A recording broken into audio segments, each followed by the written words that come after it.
L'année passée, je suis allé rencontrer les représentants de l'entreprise de la Davie, le propriétaire, les représentants, et aussi je suis allé voir les travailleurs sur le chantier du bateau ravitailleur, le Astérix. Je veux juste témoigner de ce que j'ai vu. J'ai vu la direction d'un chantier maritime qui ont de la vision pour l'avenir, qui ont développé de l'expertise et ont de la vision pour développer tout ça dans la région ici. J'ai vu aussi des travailleurs fiers de ce qu'ils font, mobilisés, très contents de ce qu'ils sont en train de faire et qui se disent avec les ingénieurs, nous, on est prêts à aller encore de l'avant. J'ai vu aussi des travailleurs inquiets. On parle de 800 travailleurs qui pourraient perdre leur emploi et qui tout juste avant les fêtes, n'auront pas des nouvelles par rapport à l'avenir de leur emploi. Bref, ce que j'ai vu aussi, c'est de l'injustice par rapport aux autres chantiers maritimes du Canada. Alors, selon les évaluations, là, on parle de 76 à 100 milliards de dollars qui sont investis dans la stratégie maritime canadienne. 76 à 100 milliards de dollars. Le Québec va en payer le quart.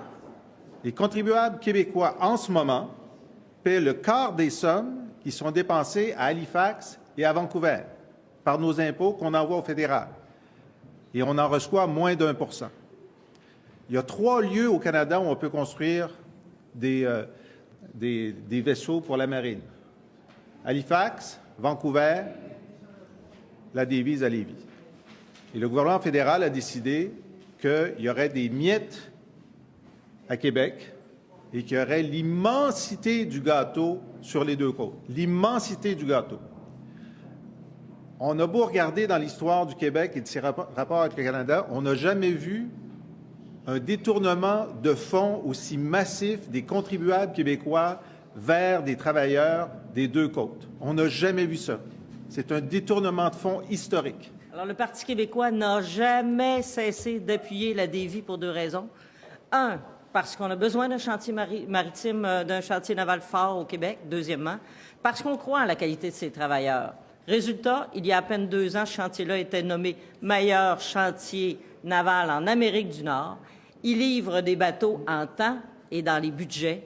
On demande maintenant au gouvernement fédéral d'assumer cela. Davie a un modèle d'affaires unique, une chaîne d'approvisionnement entièrement québécoise avec quelques fournisseurs canadiens, mais la chaîne d'approvisionnement, elle est majoritairement basée dans la grande région de Québec.